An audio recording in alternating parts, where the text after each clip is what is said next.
Without resilience and the skills that come with being resilient, your students are not going to thrive and become successful lifelong learners.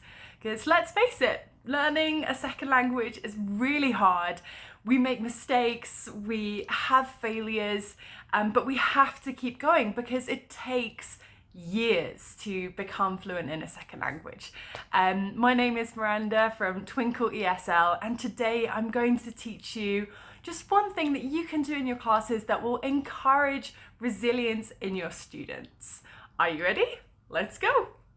So when I started teaching ESL, one of the many mistakes that I made is that I would praise students for finding things easy or just generally being, good at languages. And I would say things like, oh, you learned that so fast, or wow, you're so natural at languages. And that's something I don't do anymore. Instead, because I want to cultivate resilience in my students, what I do is I praise them for working hard, no matter if they are top, middle, or bottom of the class. That's the thing that I really focus on saying well done for. So, using phrases like, well done, I'm so proud of how hard you worked today.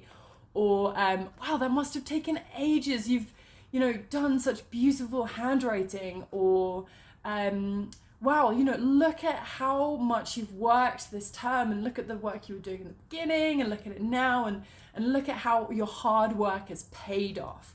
And the reason I do that is because if you praise students for being, naturally good at something, then the minute that they find something difficult, they might just give up because they think, well, my teacher was wrong, I'm not good at it.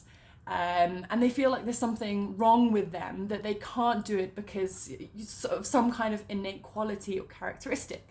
But when you praise students for working really hard and being successful because they really tried their best, when it comes to the time when inevitably they find something hard, they make a mistake, they don't do well in an exam, whatever it is, they will get that capacity to look at their progress up to that point and say, well, I didn't do well, but maybe that's because I didn't study hard enough. I missed a couple of classes, or I didn't do my homework, and I need to try harder and keep going.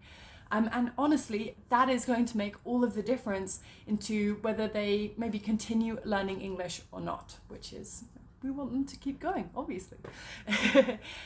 So that's one thing I would encourage you to do in your classes. Praise students not for an easy success, but for their hard work and how that led to an achievement, no matter how small that was. That's my top tip for this week. For more tips and ideas, come to twinkle.co.uk, the global home of ESL, and comment on this video, reply, ask me your questions. I love questions, and I'm around to help you have a great time teaching English, so do get in touch. I will see you soon. Bye bye.